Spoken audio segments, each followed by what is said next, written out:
नमस्कार। अंदाज़े बयां गर्चे बहुत खूब नहीं, शायद कि तेरे दिल में उतर जाए मेरी बात। मेरा नाम अतहर सईद है और रेडियो से मेरा संबंध लगभग 28 वर्ष पुराना है। और इस 28 वर्ष की यात्रा में रेडियो की विभिन्न विधाओं में मुझे काम करने का सौभाग्य प्राप्त हुआ है।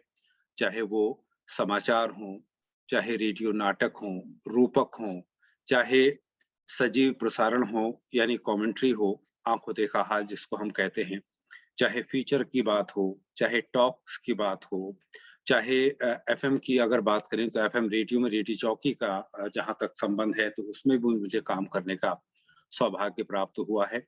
रेडियो में उद्घोषक के रूप में भी लंबे समय तक काम करने का सौभाग्य प्राप्त हुआ है और आकाशवाणी के अलावा दुबई रेडियो और दूसरे विदेशी रेडियो के साथ काम करने का मौका मुझे मिला है। साथ में एक चीज़ ये है कि मीडियम वेव यानी एएम रेडियो से लेकर जो सफ़र शुरू हुआ, वो एफएम से गुज़रा, उसके बाद कम्युनिटी रेडियो तक पहुँचा, उसके बाद आपके डिजिटल फ़ॉर्म्स में आजकल जो हम देख रहे हैं रेडियो का प्रसारण हो रहा है, उससे भी मेरा संबंध है। और इसके अलावा जो सैटेलाइट रेडियो है, सैटेलाइट रेडियो पर भी मुझे कार्य करने का सौभाग्य प्राप्त हुआ है कई वर्षों तक। और ये एक संक्षिप्त परिचय है। अ, इसको देने का उद्देश्य यही है कि रेडियो के बारे में हम ज़्यादा से ज़्यादा जानने का प्रयास करें। आज का ये जो सत्र है बहुत महत्वपूर्ण होने वाला है चूँकि आज का जो हमारा टॉपिक है, वो है रेडियो कल, आज और कल। यानी रेडियो का जो एक लंबा सफ़र है, एक लंबी यात्रा है जो हम तय कर चुके हैं, चाहे वो भारत की बात हो, चाहे विश्व की बात हो, तो रेडियो ने एक लंबा सफ़र तय किया है और इस दौरान उसने हर श्रोता वर्ग को अपनी ओर आकर्षित किया है। अ, रेडियो की अगर हम शुरुआत की बात करें तो और भारत में अगर हम रेडियो के आगमन की बात करें, तो 23 जुलाई 1927 को अ, रेडियो में भारत में बाकायदा शुरुआत हुई और उसके बाद यानी 23 जुलाई 1927 के बाद जो शुरुआत हुई, तब उसका नाम था इंडियन ब्रॉडकास्टिंग सर्विस। समय गुज़रा 1936 में इसका नाम बदल करके ऑल इंडिया रेडियो किया गया और उसके बाद जो वर्तमान में आप नाम सुनते हैं आकाशवाणी। आकाशवाणी जो नामकरण हुआ, वो नामकरण हुआ सन 1957 में। विशेष बात यह है अगर भारतीय रेडियो की हम बात करें तो हिंदुस्तान में जो हमारी आकाशवाणी का नेटवर्क है, इस नेटवर्क में भारतीय 23 भाषाओं में इसका प्रसारण होता है। विभिन्न अंचलों में, विभिन्न राज्यों में, विभिन्न क्षेत्रों में जो भाषाएँ बोली जाती हैं, देश और विदेश में बोली जाने वाली जो भाषाएँ हैं, उनको समाहित किया है आकाशवाणी ने। यानी चाहे वो नेपलीज़ हो, चाहे वो इंग्लिश हो, चाहे संस्कृत हो, उर्दू हो, पंजाबी हो, मैथिली हो, विभिन्न जो भाषाएँ हैं, उनमें आकाशवाणी का प्रसारण होता है। और सिर्फ़ भाषाएँ ही नहीं, जो आंचलिक बोलियाँ होती हैं, आंचलिक बोलियाँ अगर उसको आकाशवाणी के प्रसारण से जोड़कर देखा जाए तो तकरीबन 146 बोलियों में आकाशवाणी के प्रसारण होते हैं, विभिन्न कार्यक्रमों के रूप में।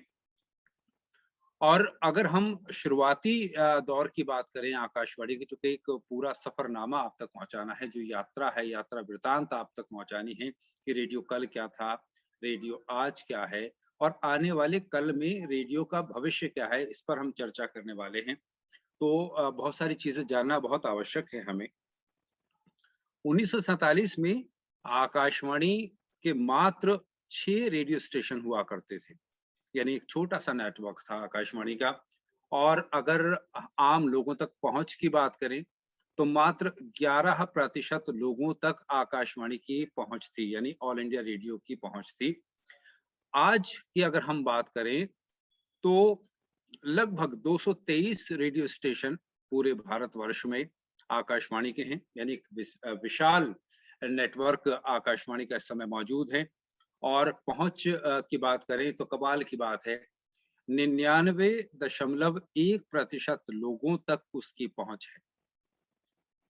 चाहे वो खेत में काम करने वाला खेतीहर हो, कारखाने में काम करने वाला एक मजदूर हो, चाहे वो एयरपोर्ट पर जाने वाले यात्रीगण हों, चाहे रास्ते में अगर ऑफिस जाने वाले लोग हों, चाहे घर की गृहिणी हो, चाहे कोई भी हो, उन सबको टारगेट किया गया है, उन सबको जो है उन सब तक पहुँच आकाशवाणी की बनाई गई है। तो ये कमाल की बात है कि 99% से भी ज़्यादा लोगों तक पहुँच है। कश्मीर से लेकर कन्याकुमारी तक, सुदूर क्षेत्रों में, द्वीप समूह तक में, अंडमान निकोबार में आकाशवाणी आपको मिल जाएगा। अगर आप हिमालय की बात करें तो हिमालय की चोटियों पर आपको आकाशवाणी नेटवर्क का कोई ना कोई स्टेशन मिल जाएगा, चाहे लेह लद्दाख की बात करें, चाहे जम्मू कश्मीर की बात करें, चाहे उत्तराखंड के सुदूर क्षेत्रों की बात करें, चाहे मरुस्थल की बात करें राजस्थान के, चाहे जो समुद्र तटीय इलाके हैं, कोई भारत का भूभाग ऐसा बचा नहीं है जहां पर आकाशवाणी की पहुंच ना हो, आकाशवाणी वहां पर सुना ना जाता हो और आकाशवाणी के विभिन्न कार्यक्रम अपने श्रोताओं तक ना पहुंचते हों। एक बहुत विस्तृत नेटवर्क आकाशवाणी का है जिससे हम लाभान्वित हो रहे हैं और बहुत लंबे समय से लाभान्वित हो रहे हैं।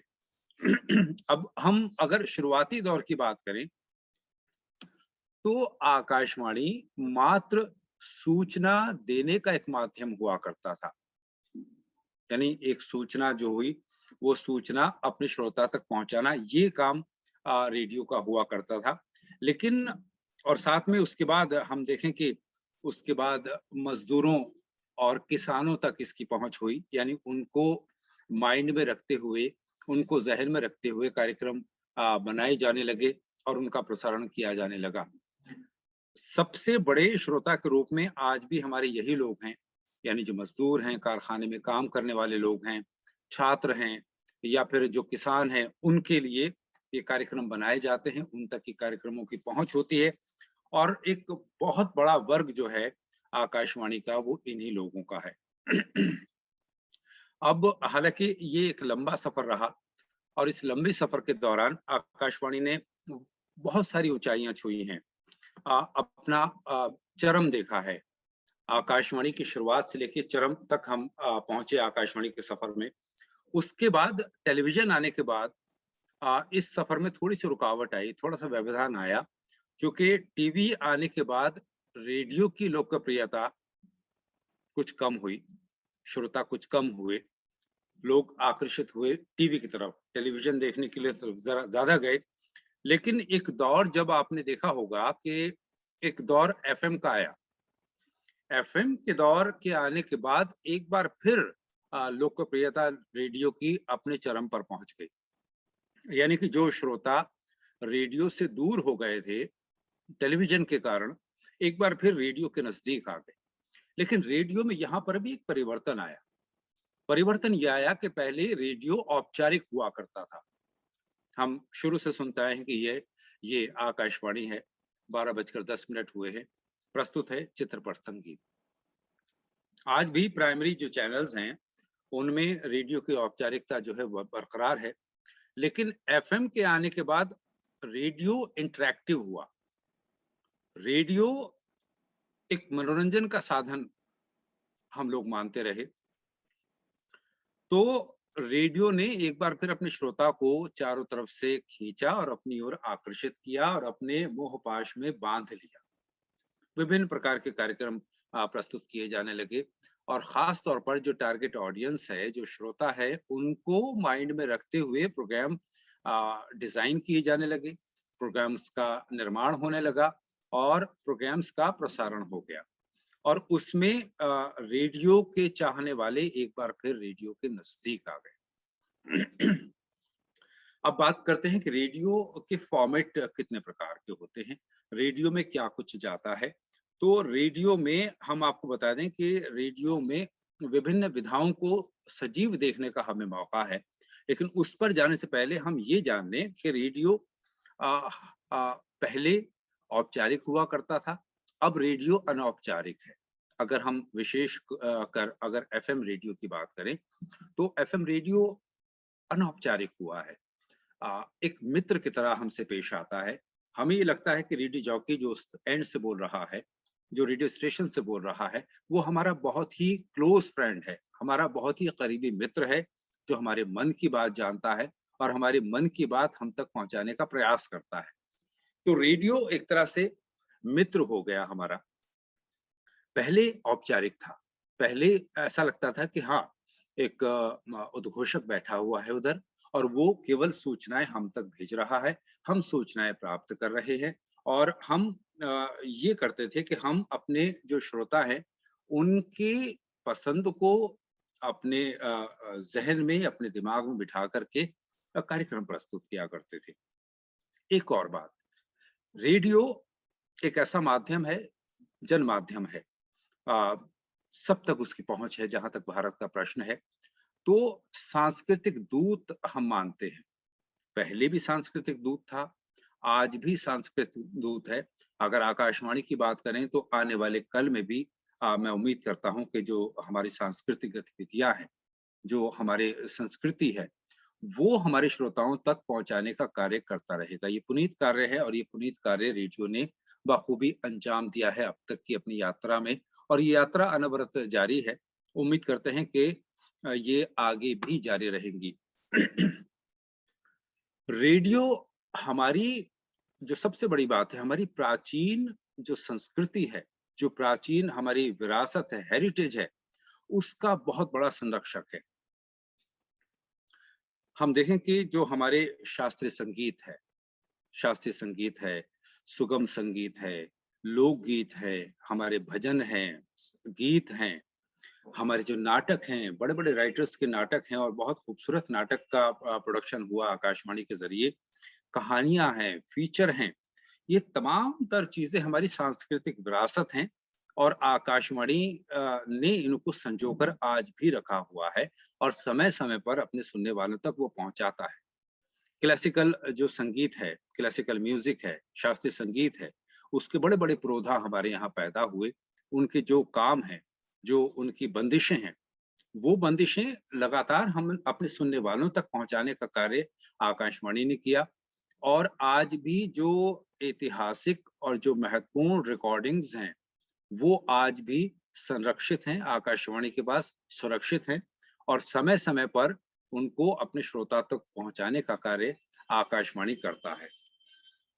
चाहे उस्ताद बिस्मिल्लाह खां की बात करें, पंडित जसराज की बात करें, कुमार गंधर्व की बात करें, भीमसेन जोशी की बात करें, जितने बड़े-बड़े कलाकार हुए हैं, जितने बड़े-बड़े साहित्यकार हुए हैं, जितने बड़े-बड़े कहानीकार हुए हैं, जितने बड़े-बड़े कवि हुए हैं, जितने बड़े महानुभाव हुए, उन तमाम लोगों के जो अ, काम हैं, जो कारनामे हैं, उनको जनमानस तक पहुँचाने का कार्य आकाशवाणी ने किया है।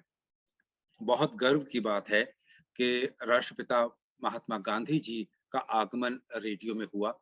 उनका जो उनकी आवाज़ है रेडियो के माध्यम से सब तरफ फैली। नेताजी सुभाष चंद्र बोस की आवाज़ आकाशवाणी के माध्यम से हम सब ने उस समय में सुनी और वो आवाज़ें आज भी संरक्षित हैं आकाशवाणी के पास। तो सांस्कृतिक दूत रहा है आकाशवाणी, सार्थक मनोरंजन किया है आकाशवाणी ने अपनी विभिन्न विधाओं के माध्यम से, जिस पर हम आगे बात करेंगे।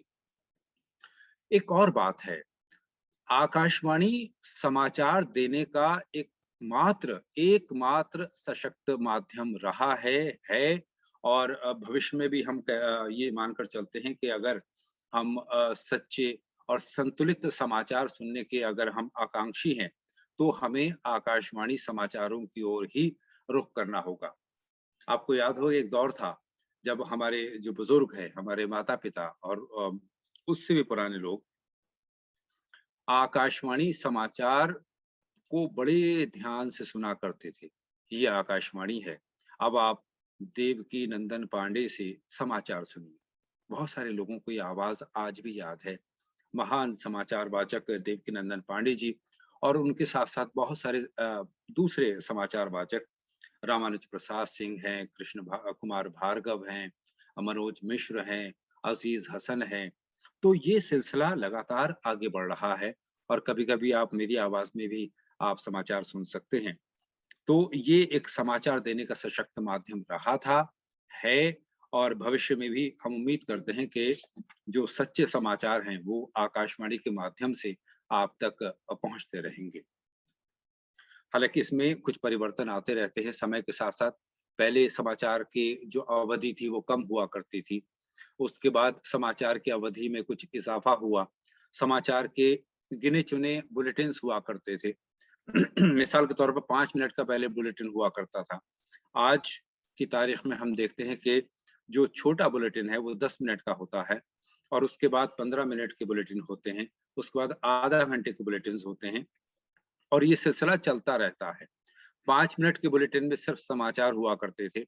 10 मिनट का बुलेटिन जब से अस्तित्व में आया तो उसमें साउंड बाइट्स आने लगी, हमारे जो संवाददाता हैं उनके उनके डिस्पैचेस आने लगे, दूसरी चीजें शामिल होने लगी, और उसके बाद जो हाफ एन आवर का हुआ, यानी आधा घंटे का जो समाचार बुलेटिन हुआ, उसमें दूसरी चीजों का इजाफा हुआ। यानी परिवर्तनशील है ये जमाना, समय के साथ हमें बदलना चाहिए, और समय के साथ आकाशवाणी ने भी संतुलित अंदाज में आगे बढ़ने का प्रयास किया है, और ये प्रयास लगातार जारी है।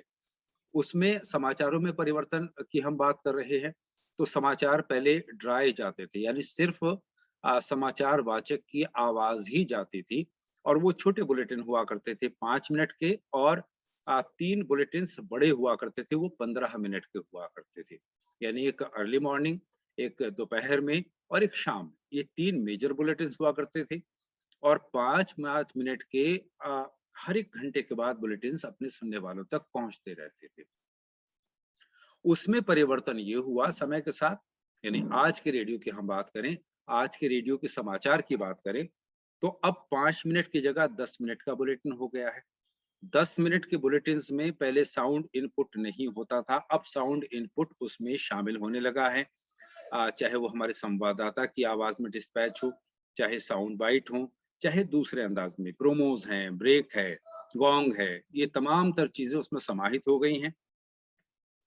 आधे घंटे के बुलेटिन में और चीजों को में बढ़ाया गया है, और विस्तृत समाचार देने का सिलसिला शुरू किया गया है। आधा घंटे के समाचार में साउंड बाइट भी होती है, उसमें डिस्पैचेस भी होते हैं करस्पॉन्डेंट्स के, साथ में उसमें फीचर शामिल हो गए हैं, कल्चरल प्रोग्राम्स का एक पैकेज उसमें शामिल हो गया है, उसमें वेदर और विस्तार से बताने का सिलसिला शुरू हो गया है, खेल समाचार विस्तार से देने का चलन शुरू हो गया है, हम हमारी जो सांस्कृतिक धरोहर है उनको भी देने का उसमें प्रयास किया जा रहा है। तो आधा घंटे का आज की तारीख में बुलेटिन है। आने वाले कल में इसमें और परिवर्तन होंगे। श्रोताओं की जो रुचि है, समय की जो डिमांड है, उसकी जो मांग है, उसके अनुरूप, उसके प्रारूप में, उसके फॉर्मेट में और परिवर्तन होंगे, ऐसी हम आशा करते हैं। लेकिन आकाशवाणी समाचार एक सशक्त माध्यम था, एक सशक्त माध्यम है, और भविष्य में ये और सशक्त होगा, ऐसा हमारा मानना है। चूंकि रेडियो के सुनने वाले हमको नहीं लगता कि रेडियो भविष्य में भी एक कोने में रखा जाएगा, ऐसी बात नहीं है। रेडियो लगातार अपने नवीन जो आविष्कार हैं, नवीन जो उसमें परिवर्तन है, उसमें जो बदलाव हैं, उनके अनुसार अपने श्रोताओं तक अपनी पहुंच लगातार बनाए रखेगा। तो एक समाचार देने का सशक्त माध्यम था, और है, और आगे भी रहेगा। इस पर हमने चर्चा की। आ, अब हम बात करेंगे कि रेडियो में के फॉर्मेट के प्रकार कितने होते हैं।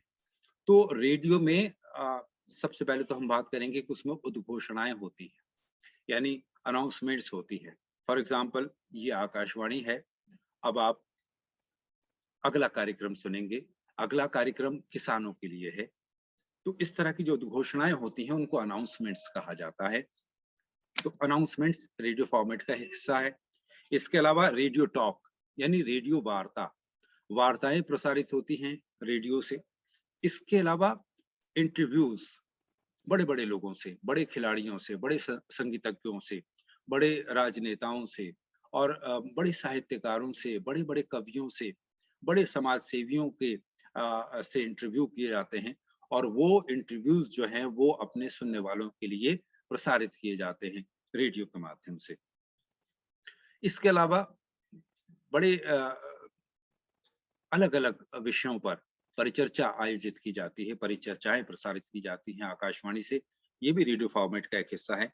तो परिचर्चाएं रेडियो से जाती हैं। इसके अलावा रेडियो मैगजीन का प्रसारण भी रेडियो से होता है। मिसाल के तौर पर समाचार न्यूज़ मैगज़ीन की अगर बात करें, तो न्यूज़ मैगज़ीन और उदाहरण अगर मैं दूँ और वर्तमान के उदाहरण दूँ, तो उसमें एक कार्यक्रम आकाशवाणी समाचार से परिक्रमा के रूप में जाता है, जो कि शाम 4:30 बजे से 5 बजे तक के बीच होता है। इसके अलावा सवेरे 7:30 बजे से 8 बजे तक एक कार्यक्रम जाता है रेडियो मैगज़ीन के रूप में, उसका नाम है आज सवेरे। इस आधे घंटे के रेडियो मैगज़ीन कार्यक्रम में विभिन्न सेगमेंट्स के माध्यम से समाचार और जो करंट अफेयर्स हैं, उनके साथ-साथ सांस्कृतिक गतिविधियाँ पहुँचाई जाती हैं, मौसम का हाल पहुँचाया जाता है, इतिहास के झरोखे में झाँकने का अवसर प्राप्त होता है और जो आज के ताज़ा समाचार हैं, वो भी सुनने वालों तक पहुँचते हैं और दूसरी चीज़ें पहुँचती हैं। साथ में लोक रुचि समाचार जैसी चीज़ें भी उसमें शामिल की जाती हैं। क्षेत्रीय जो हमारे संवाददाता होते हैं भारत के विभिन्न हिस्सों में, जो आकाशवाणी के समाचार के विभिन्न केंद्रों पर जो हमारे करस्पॉन्डेंट्स हैं, संवाददाता हैं, वो अपने-अपने क्षेत्रों की जो महत्वपूर्ण गतिविधियां हैं, उनकी जानकारी अपने सुनने वालों तक पहुंचाते हैं और वो जो जानकारी है, वो भी radio magazine, radio news magazine में शामिल की जाती है। तो ये भी एक उसका हिस्सा है। इसके अलावा जो शेयर बाजार है, शेयर बाजार में क्या उतार-चढ़ाव है, वो उतार-चढ़ाव भी हम रेडियो मैगज़ीन के माध्यम से अपने सुनने वालों तक पहुँचाते हैं। हालाँकि शेयर बाजार के लिए अलग से कार्यक्रम भी हैं।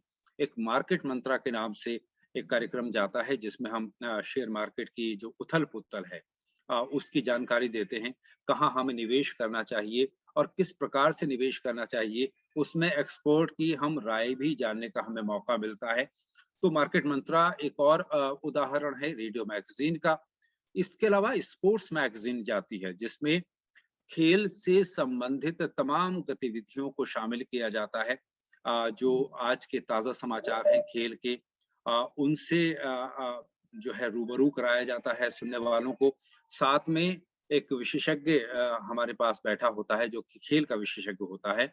उससे किसी खास खेल पर जो कि उस दिन में खास चर्चा में रहा हो, चाहे वो अमेरिकी ओपन हो, चाहे विंबलडन हो, चाहे वो हॉकी की राष्ट्रीय प्रतियोगिता हो, चाहे वो इंटरनेशनल लेवल पर कोई खेल चल रहा हो, उस पर चर्चा के लिए हमारे साथ हमारे एक्सपर्ट बैठते हैं और उस कार्यक्रम का नाम है स्पोर्ट्स कैन। ये दीगर बात है कि खेल समाचार अलग से एक बुलेटिन जाता है। खेल समाचार का अलग से भी एक बुलेटिन जाता है और रेडियो मैगजीन में हम विस्तार से हम खेलों पर बात करते हैं। तो ये रेडियो मैगजीन है। इसके अलावा पुराने सुनने वाले होंगे एक कार्यक्रम और जाता था खेल परिक्रमा। खेल परिक्रमा भी रेडियो मैगजीन का एक उदाहरण था। स्वास्थ्य पत्रिका के नाम से एक और रेडियो मैगजीन जाती है। तो ये रेडियो मैगजीन के मैंने चंद उदाहरण आपके सामने प्रस्तुत किए। इसके अलावा आकाशवाणी से डॉक्यूमेंट्रीज जो है समय-समय पर प्रसारित की जाती हैं। इसके अलावा रूपक प्रसारित किए जाते हैं आकाशवाणी से और एक और महत्वपूर्ण जो प्रसारण होता है आकाशवाणी से और वो प्रसारण होता है आंखों देखा हाल, यानी रनिंग कमेंट्री। कमेंट्री हम आमतौर पर क्रिकेट की सुनते हैं और एक बहुत बड़ा वर्ग जो खेल प्रेमियों का है, कमेंट्री की वजह से आकाशवाणी से जुड़ा रहता है। वो आकाशवाणी की जो कमेंट्री है उसको बड़े चाव से सुनता है। आपको याद होगा कि पहले समय में ट्रांजिस्टर हाथ में लेकर के लोग चलते-चलते भी कमेंट्री सुना करते थे और आज भी सुना करते हैं। ये फ़र्क ये आया है कि आज ईयरफ़ोन के माध्यम से हम मोबाइल में कनेक्ट करने के बाद रेडियो सुन लेते हैं। तो आँखों देखा हाल खेल का भी हो सकता है, चाहे वो क्रिकेट हो, चाहे हॉकी हो, खो-खो हो, ताइक्वांडो हो, कोई भी हो, तीरंदाज़ी हो, तैराकी हो, तमाम खेलों का जो आँखों देखा हाल है, वो आकाशवाणी प्रसारित करता है। इसके अलावा जो आँखों देखा हाल के कुछ उदाहरण आपके सामने प्रस्तुत करूँ, तो उसमें गणतंत्र दिवस परेड, जिसका पिछले 15 साल से मैं भी एक हिस्सा हूँ, आँखों देखा हाल अपने सुनने वालों तक पहुँचाता हूँ। तो उसका इंडिया गेट से सजीव प्रसारण किया जाता है कमेंट्री के रूप में। तो ये एक कमेंट्री का एक उदाहरण है। कोई महान व्यक्तित्व जब हमसे विदा होता है, तो उसकी अंतिम यात्रा का भी हम वृतांत जो है सजीव देते हैं आकाशवाणी से लाइव उसका प्रसारण होता है। तो ये एक लाइव कमेंट्री के मैंने कुछ उदाहरण दिए और ये उदाहरण दिए मैंने रेडियो फॉर्मेट के अंतर्गत क्या कुछ आता है उसके तहत। इसके अलावा नाटक, बड़े-बड़े जो नाटककार हैं उनके नाटक जो है प्रसारित किए जाते हैं। वर्तमान साहित्यकार जो हैं और जो समसामयिक विषयों पर लिखे गए नाटक हैं या फिर जो पुराने नाटक हैं, उन नाटकों का प्रसारण जो है रेडियो से किया जाता है, आकाशवाणी से किया जाता है। उसमें आप देखें कि चाहे भीष्म साहनी हों चाहे भारतेंदु हों उनके नाटक आपको मिल जाएँगे। वर्तमान में वीवी कारंत हैं, गिरीश कार्नाड हैं या दूसरे जितने लोग हैं, उनके नाटकों का प्रसारण भी यहाँ से किया जाता है। तो ये नाटक भी जो है रेडियो फॉर्मेट का एक रूप है। इसके अलावा हम देखते हैं कि समाचार जिसका हमने ज़िक्र किया, चर्चा की, समाचार एक रेडियो फॉर्मेट का रूप है। एक और महत्वपूर्ण है रूप फॉर्मेट का, वो है संगीत। संगीत महत्वपूर्ण पक्ष है रेडियो का जिसके माध्यम से हम अपने श्रोता तक जुड़ते हैं और श्रोता हमसे अपना रिश्ता जोड़ते हैं रेडियो के माध्यम से। अब बात करेंगे रेडियो के फॉर्मेट की। रेडियो के फॉर्मेट में मतलब कितने प्रकार होते हैं। तो शुरुआत हम उद्घोषणाओं से करेंगे यानी अनाउंसमेंट्स से हम शुरुआत कर सकते हैं। रेडियो पर जो अनाउंसमेंट्स होती हैं समय-समय पर आप सुनते हैं कि ये आकाशवाणी है, 1:30 हुआ चाहते हैं, समय है नाटक सुनने का। आज का नाटक हम आपके लिए लेकर आए हैं फलाँ, फलाँ, फलाँ। तो इस तरह की जो अनाउंसमेंट्स होती हैं, अभी आप सुन रहे थे फलाँ कार्यक्रम, तो ये अनाउंसमेंट्स का एक रूप है। विभिन्न कार्यक्रमों की शुरुआत में और विभिन्न कार्यक्रमों के समापन के बाद जो उद्घोषणा की जाती है, वो अनाउंसमेंट्स कही जाती हैं, उद्घोषणाएँ उनको हम कहते हैं। तो ये एक रेडियो फॉर्मेट है, रेडियो फॉर्मेट का हिस्सा है। इसके बाद हम बात करेंगे रेडियो टॉक की, यानी रेडियो वार्ता। ये रेडियो का एक फॉर्मेट है, फॉर्मेट का एक प्रकार है, रूप है। इसके अलावा हम देखते हैं कि विभिन्न जो कार्यक्रम हैं, विभिन्न जो वार्ताएँ हैं, वो समय-समय पर आकाशवाणी प्रसारित करता है। इसके अलावा इंटरव्यू, साक्षात्कार आकाशवाणी से समय-समय पर प्रसारित किए जाते हैं। बड़े-बड़े कवियों के, बड़े साहित्यकारों के, बड़े संगीतज्ञों के, बड़े-बड़े समाज सेवियों के जो इंटरव्यू हैं वो आकाशवाणी प्रसारित करता है। बड़े राजनेताओं के जो इंटरव्यूज़ हैं, वो प्रसारित किए जाते हैं और इसके अलावा अलग-अलग विषयों पर परिचर्चा की जाती है। परिचर्चा भी रेडियो फॉर्मेट का एक रूप है। तो परिचर्चा विभिन्न विषयों पर परिचर्चा की जाती है और वो परिचर्चा अपने सुनने वालों तक पहुँचाई जाती है। रेडियो फॉर्मेट का एक प्रकार है ये भी। इसके अलावा रेडियो मैगज़ीन के अगर आपको चंद उदाहरण दूँ, तो आकाशवाणी समाचार का एक कार्यक्रम सवेरे 7:30 बजे जाता है, आज सवेरे के नाम से और ये आधा घंटे का चंक होता है, आधा घंटे का कार्यक्रम होता है। इसमें जो ताज़ा समाचार हैं, ताज़ा समाचार अपने सुनने वाले तक पहुँचाए जाते हैं। उसके अलावा खेल गतिविधियों से रूबरू कराया जाता है, सांस्कृतिक गतिविधियों से रूबरू कराया जाता है, ट्रैफ़िक अपडेट दी जाती है, मौसम का हाल बताया जाता है और जो सांस्कृतिक धरोहर है सांस्कृतिक जो महत्व की चीज़ है, वो अपने सुनने वालों तक पहुँचाई जाती है। इतिहास के झरोखे से झाँकते हैं, यानी इतिहास में आज के दिन क्या-क्या महत्वपूर्ण घटनाएँ घटी, वो महत्वपूर्ण घटनाओं का विवरण भी अपने सुनने वालों तक पहुँचाया जाता है। इन तमाम सेगमेंट्स को मिला कर के रेडियो मैगज़ीन तैयार होती है, समाचार मैगज़ीन तैयार होती है, आज सवेरे के नाम से।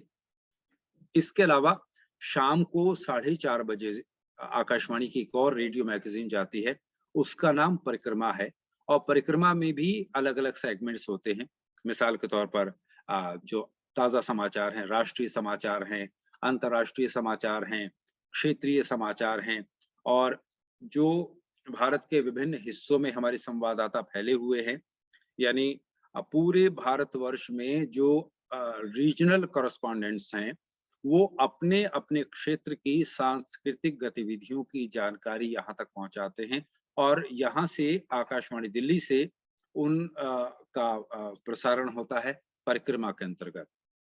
इसके अलावा इसमें परिक्रमा में भी खेल गतिविधि की जानकारी दी जाती है, शेयर मार्केट के समाचार दिए जाते हैं और दीगर चीजों को भी इसमें शामिल किया जाता है, मौसम का हाल भी बताया जाता है।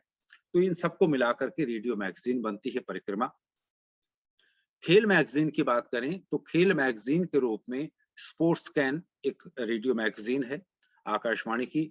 उसके माध्यम से आ, विस्तृत जो खेल गतिविधियां हैं उनकी जानकारी दी जाती है। मिसाल के तौर पर अमेरिकी ओपन है, फ्रेंच ओपन है, विंबलडन है, या फिर खो-खो का कोई बड़ा टूर्नामेंट हो रहा है, कुश्ती की कोई बड़ी इवेंट हो रही है, हॉकी का कोई बड़ी चैंपियनशिप हो रही है।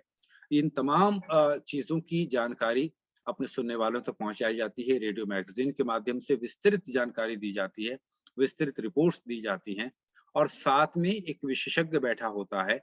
विशेषज्ञ जो है विशेषज्ञ खास खेलों पर अपनी जो है एक्सपर्ट कमेंट देता है, वो सुनने वालों तक पहुंचती है। तो इस तरह से ये एक रेडियो फॉर्मेट का मैंने कुछ रूप आपको बताया। इसके अलावा शेयर मार्केट की जानकारी देने के लिए मार्केट मंत्रा के नाम से एक प्रोग्राम डिजाइन किया गया है, जिसमें जो आर्थिक जगत की खबरें हैं वो शामिल की जाती हैं। शेयर मार्केट में क्या उतार चढ़ाव हैं वो दिए जाते हैं और उसमें भी एक जो एक्सपर्ट है हमारे साथ बैठता है। एक्सपर्ट जो है विभिन्न जो आर्थिक समाचार हैं, अर्थ जगत के समाचार हैं, शेयर मार्केट के जो समाचार हैं, उन पर अपनी राय देते हैं। तो ये एक बहुत अच्छा कार्यक्रम जाता है जो कि हमारे रेडियो फॉर्मेट रेडियो मैगजीन का हिस्सा है। तो रेडियो मैगजीन के रूप में मैंने कई उदाहरण दिए जो कि आज चल रहे हैं। परिक्रमा, आज सवेरे, मार्केट मंत्रा और स्पोर्ट्स कैन। ये इसके अलावा स्वास्थ्य पत्रिका के नाम से भी एक रेडियो मैगजीन जाती है। साहित्य पत्रिका के नाम से एक रेडियो मैगजीन जाती है जिसमें साहित्य की जगत की जो उथल-पुथल है, जो गतिविधियां हैं, उनकी जानकारी दी जाती है। पुस्तक समीक्षा प्रसारित की जाती है। ये तमाम फॉर्मेट हैं रेडियो के। इसके अलावा डॉक्यूमेंट्री रेडियो से प्रसारित की जाती हैं, रूपक प्रसारित किए जाते हैं और इसके अलावा आंखों देखा हाल एक महत्वपूर्ण प्रसारण होता है आकाशवाणी का। आप सुनते हैं कि आप बचपन से लेकर आप तक सुनते आ रहे होंगे क्रिकेट की कमेंट्री, हॉकी की कमेंट्री। हॉकी की कमेंट्री के मशहूर कमेंटेटर आपको जसदेव सिंह जरूर याद होंगे। जिस तरह से समाचार की हम बात कर रहे हैं तो देवकीनंदन पांडे महान समाचार वाचक रहे हैं। उसी प्रकार से हॉकी की कमेंट्री के लिए जसदेव सिंह को याद किया जाता है। तो जो आंखों देखा हाल है, रनिंग कमेंट्री है, रेडियो फॉर्मेट का एक रूप है और इस रूप में हम सुनने वालों तक पहुंचते हैं। जो खेलों का आंखों देखा हाल है वो उन तक पहुंचाते हैं, चाहे हॉकी है, क्रिकेट है, टेनिस है, दूसरे कोई भी खेल हो और कहीं भी हो। अभी हाल ही हमने देखा कि टोक्यो ओलंपिक का जो आंखों देखा हाल है आकाशवाणी के माध्यम से अपने सुनने वालों तक पहुंचा। इसके अलावा आप एक और महत्वपूर्ण कमेंट्री की मैं बात करूंगा। गणतंत्र दिवस परेड की आंखों देखा हाल अपने सुनने वालों तक पहुंचाते हैं और मुझे बड़े गर्व के साथ ये कहने में अच्छा लग रहा है कि मैं विगत 15 वर्षों से इस परेड का आंखों देखा हाल सुनाता रहा हूं, मैं उसका हिस्सा रहा हूं। तो ये रनिंग कमेंट्री जो है वो भी रेडियो फॉर्मेट का एक रूप है। इसके अलावा नाटक, बड़े-बड़े नाटककार गिरीश कार्नाड, भारतेंदु हरिश्चंद्र, कालिदास और बीवी कारंत और दीगर जितने भी हैं जो नाटककार हैं, आगा हशर कश्मीरी हैं, या फिर हम दीगर नाटकों की बात करें तो उन नाटककारों को के नाटक का रिकॉर्डिंग्स और नाटकों का एक पैकेज जो है अपने सुनने वालों तक पहुंचा है और ये भी जो है रेडियो फॉर्मेट का एक प्रकार कहा जाता है जिसमें मनोरंजन भी होता है, ज्ञानवर्धन भी होता है और साहित्य के करीब जाने का मौका भी मिलता है। समाचार की हम बात कर चुके हैं, समाचार भी रेडियो फॉर्मेट का एक रूप है। इसके अलावा एक और जो मजबूत प्रकार है रेडियो फॉर्मेट का वो संगीत है, जो अपने सुनने वालों को बांधे रखता था, बांधे रख रहा है और आने वाले कल में भी संगीत अपने सुनने वालों को बांधे रखेगा अपने मोह पाश में। ऐसा मुझे पूरा भरोसा है। और संगीत के भी विभिन्न प्रकार हैं और उन तमाम प्रकार को, उन तमाम जो रूप है संगीत के, उनको लगातार पहुँचाने का काम रेडियो ने किया है। चाहे वो शास्त्रीय संगीत की हम बात करें, बड़े-बड़े पुरोधाओं की जो रिकॉर्डिंग्स हैं, जो उनका परफॉर्मेंस है, वो लाइव भी पहुँचा अपने सुनने वालों तक और वो रिकॉर्डेड फॉर्म में भी अपने सुनने वालों तक पहुँचा।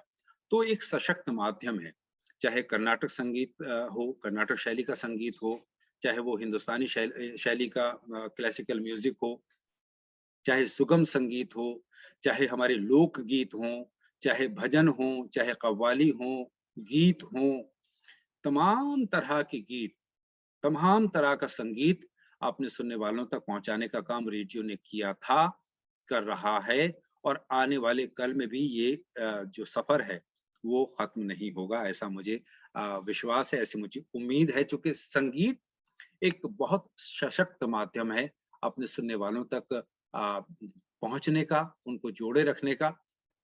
और आकाशवाणी को यहाँ पर अगर हम फ़ोकस करें, तो आकाशवाणी ने हमेशा से गीत संगीत को, अपनी सांस्कृतिक विरासत को अपने सुनने वालों तक पहुँचाने का काम किया है। राष्ट्र निर्माण में रेडियो का बहुत महत्वपूर्ण रोल था, आज भी है और आने वाले कल में भी रहेगा, ऐसा मुझे यकीन है, विश्वास है। अलबत्ता इस यात्रा में परिवर्तन, चूँकि परिवर्तनशील है ये दुनिया, हर चीज़ में परिवर्तन हम महसूस कर सकते हैं। हर समय पर कुछ न कुछ परिवर्तित होता रहता है। तो उसमें रेडियो प्रोग्राम्स में भी जब डिज़ाइन करते हैं रेडियो प्रोग्राम्स में, उसमें भी परिवर्तन आते रहते हैं। बहुत सारी चीज़ें हम देखते थे पहले दूसरे रूप में जाती थी। आज उनमें और कुछ इज़ाफ़ा करते हुए, उनको और मनोरंजक बनाते हुए, उनको और आकर्षक बनाते हुए, उनमें दूसरी चीज़ें जोड़ते हुए, वो सिलसिला आज भी है और उसमें नवीनतम हम उनमें कुछ न कुछ जोड़ते चल रहे हैं, उनमें ऐड करते चल रहे हैं, इनोवेट करते चल रहे हैं और वो अपने सुनने वालों तक हम पहुँचाते हैं।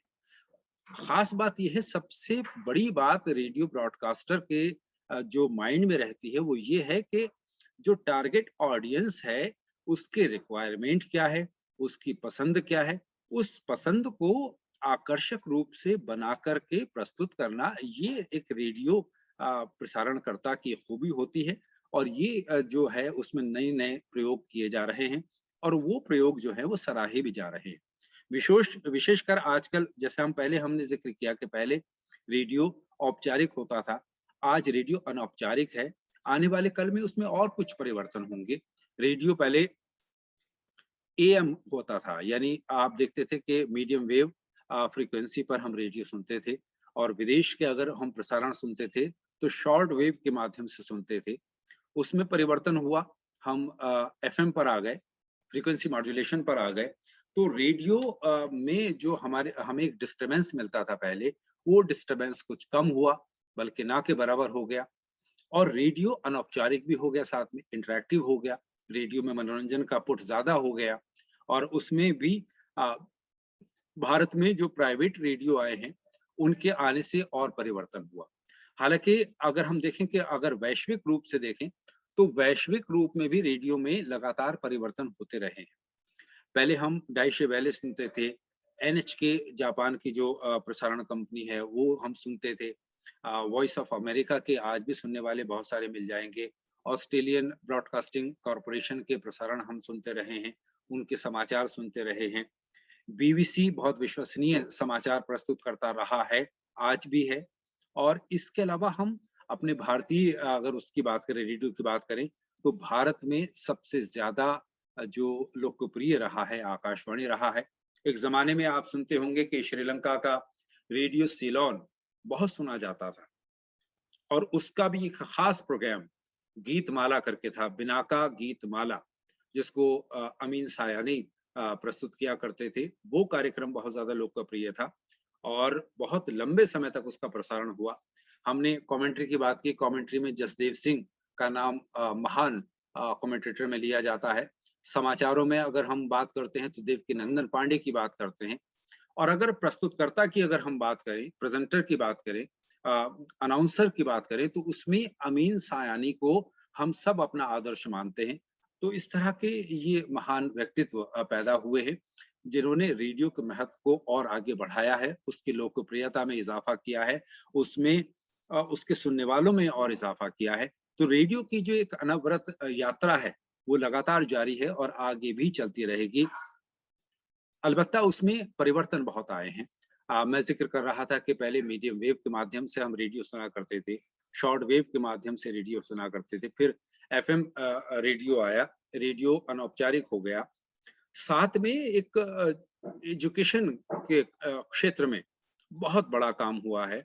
बहुत बड़ा काम ये हुआ कि इसमें जो कम्युनिटी रेडियो हैं, अलग-अलग यूनिवर्सिटीज़ के, अलग-अलग संस्थानों के अपने रेडियो स्टेशन हो गए हैं और उनका टारगेट ऑडियंस अपना है, उनके श्रोता अपने हैं और वो अपने कार्यक्रमों को सुनते हैं। यानी शिक्षा के प्रसार में भी रेडियो का रोल पहले था, लेकिन आज और एडवांस रूप में पहुँच गया है कम्युनिटी रेडियो के माध्यम से। आने वाले कल में भी ये हमारे विद्यार्थियों को फ़ायदा पहुँचाएगा। ये हम आने वाले कल में ज़रूर देखेंगे कि उसमें और कुछ नए प्रयोग के साथ उसको प्रस्तुत किया जाएगा। कम्युनिटी रेडियो एक कम्युनिटी विशेष के लिए यानी एक जो आपका दायरा है, उस दायरे के लोगों के लिए प्रसारण करता है। सीमित दायरा होता है और उसका सीमित कैनवास होता है। उस कैनवास में हम विभिन्न रंगों के माध्यम से अपने सुनने वालों तक पहुँचते हैं। तो medium wave radio, short wave, उसके बाद एफएम, उसके बाद कम्युनिटी रेडियो और उसके बाद एक और प्रयोग हुआ। वो प्रयोग हुआ उसमें सैटेलाइट रेडियो के माध्यम से। तो सैटेलाइट रेडियो के माध्यम से एक और क्रांतिकारी परिवर्तन हुआ रेडियो का। रेडियो में खास बात ये अब सैटेलाइट रेडियो के आने के बाद उसमें डिस्टरबेंस खत्म हो गया और आज तो डिजिटल का दौर है जनाब। उसमें आप बहुत साफ आवाज सुन सकते हैं। कार्यक्रमों के जो फॉर्मेट हैं उसका परिवर्तन महसूस कर सकते हैं। आज हम देखते हैं कि रेडियो हमारे मन की बात कहता नजर आता है। रेडियो एक सशक्त माध्यम था, आज भी है और कल भी रहेगा। आ, हमने बहुत सारी बातें की रेडियो के माध्यम से। अब उसमें आ, रेडियो के दो रूप भी हुआ करते हैं। पहले वो ज्यादा प्रचलित था कि पहले हम रेडियो के रिकॉर्डेड प्रोग्राम्स ज्यादा सुनते थे। वर्तमान में हम देखते हैं कि सजीव प्रसारण ज्यादा होता है, लाइव ब्रॉडकास्ट ज्यादा होता है। लाइव ब्रॉडकास्ट के अपने फायदे हैं और अपना एक जुड़ाव है रेडियो के साथ। आज हम देखते हैं कि एसएमएस के माध्यम से अपने सुनने वालों से हम जुड़ते हैं, फोन के माध्यम से हम अपने सुनने वालों के साथ जुड़ते हैं। पहले चिट्ठियों का दौर था, चिट्ठियां जाती थी, श्रोता अपनी पसंद के गीत, अपनी पसंद के कार्यक्रम सुनने की फरमाइश करते थे या प्रशंसा करते थे अपने पसंदीदा उद्घोषक की, अपने पसंदीदा प्रस्तुतकर्ता की, अपने पसंदीदा समाचार वाचक की प्रशंसा करते थे, कुछ सुझाव देते थे, कुछ फरमाइश करते थे। अब वो माध्यम बदल करके एसएमएस का उसने रूप लिया, ईमेल्स का रूप लिया, उन्होंने फोन कॉल्स का सहारा लिया। इसके माध्यम से श्रोता सजीव जो है कार्यक्रम का हिस्सा बन रहा है, लाइव बन रहा है और वो लाइव अपने आप को सुन पा रहा है। ये एक परिवर्तन हुआ है और ये श्रोता को जोड़ने का कार्य हुआ है। आने वाले कल में तमाम तर चीजें और जुड़ेंगी, ऐसा हम उम्मीद करते हैं। तो ये एक खास बात रही है रेडियो के सफर की। अब बात करेंगे कि रेडियो के सामने चुनौतियां क्या हो सकती हैं। रेडियो के सामने क्या चैलेंजेस हैं अपने अस्तित्व को बरकरार रखने के। रेडियो की हमने जैसा कि बात की, एक लंबी यात्रा है, 90 वर्ष की तकरीबन। हम बात करें 1927 में तो भारत में इसका आगमन हुआ। अगर हम बाकायदा रेडियो की बात करें तो इंडियन ब्रॉडकास्टिंग सर्विसेज के रूप में अ, उसमें एक लंबा सफर उतार चढ़ाव वाला हमने देखा।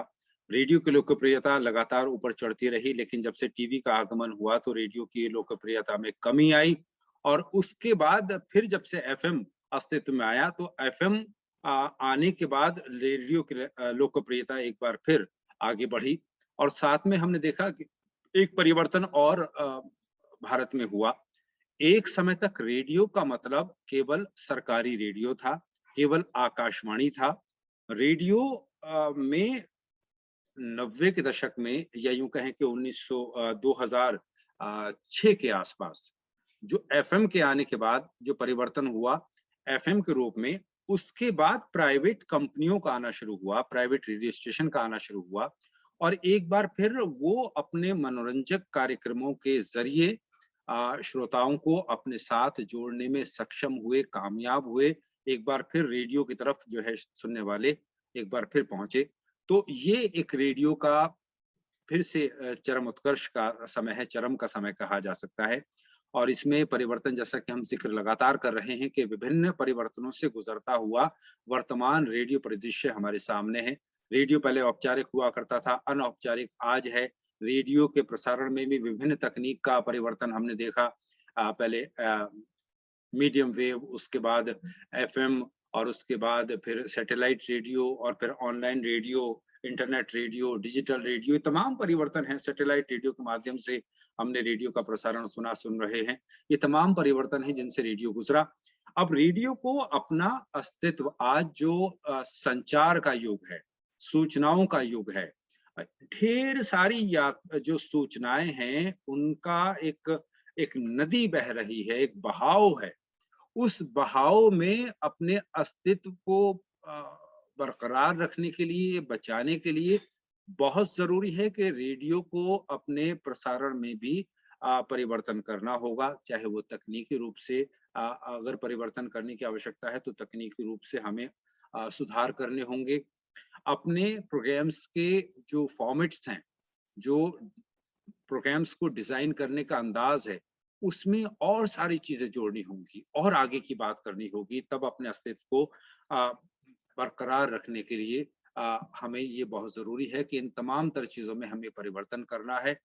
और चूंकि समाचार हैं, समाचार विभिन्न माध्यमों से मिल रहे हैं, मनोरंजन है, मनोरंजन विभिन्न माध्यमों से सुनने वाले तक पहुंच रहा है, दीगर सूचनाएं हैं वो तमाम माध्यमों से मिल रही हैं, लेकिन संतुलित रूप से मनोरंजक अंदाज में कार्यक्रम, समाचार, दूसरी सूचनाएं ये देने का कार्य रेडियो कर सकता है। क्योंकि रेडियो एक ऐसा माध्यम है जो कि आप काम कर रहे हैं तब भी आप रेडियो सुनते हुए काम कर सकते हैं, चल रहे हैं तब भी आप रेडियो सुनते हुए आप चल सकते हैं, दूसरी गतिविधियां जारी रखते हुए रेडियो आप सुन सकते हैं। रेडियो लगातार आपके साथ है, तो उसमें समय-समय पर परिवर्तन की बहुत आवश्यकता पड़ती है और वो बहुत आवश्यक है भी, क्योंकि परिवर्तन प्रकृति का उसूल है। परिवर्तन के साथ अगर हम आगे बढ़ेंगे तो सफल होंगे, अन्यथा हम सफल नहीं हो पाएंगे।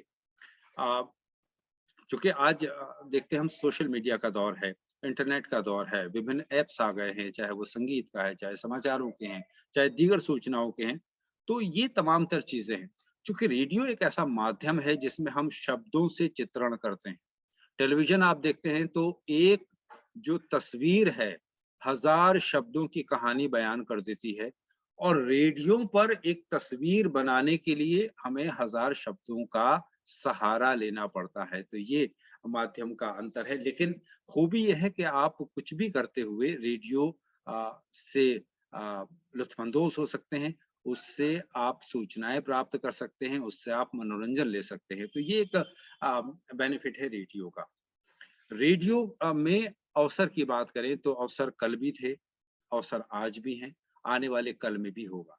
बीजेएमसी करके आप आते हैं, एमजीएमसी करके आते हैं, जर्नलिज्म करके आते हैं, पत्रकारिता के दीगर दूसरे कोर्सेज हैं, वो आप करने के बाद जब रेडियो में आते हैं तो आपको रोजगार की अपॉर्चुनिटी मिल जाती है। पहले तो अनुभव के तौर पर आप रेडियो में एंट्री लेते थे और उससे भी पहले मैं आपको बताऊं कि रेडियो की शुरुआत में डायरेक्ट लोग आते थे, यानी बड़ा साहित्यकार है तो वो रेडियो पर आकर आ गए हैं। किसी की अच्छी आवाज किसी को ऐसे ही महसूस हुई, बिना ऑडिशन के उसने प्रसारण कर लिया। लेकिन बाद में इसमें भी परिवर्तन हुआ। इसमें परिवर्तन ये हुआ कि फिर सीधे ना आकर के उनको विभिन्न प्रक्रियाओं से गुजर करके उद्घोषक बनना होता था, बल्कि आज भी ये प्रक्रिया जारी है।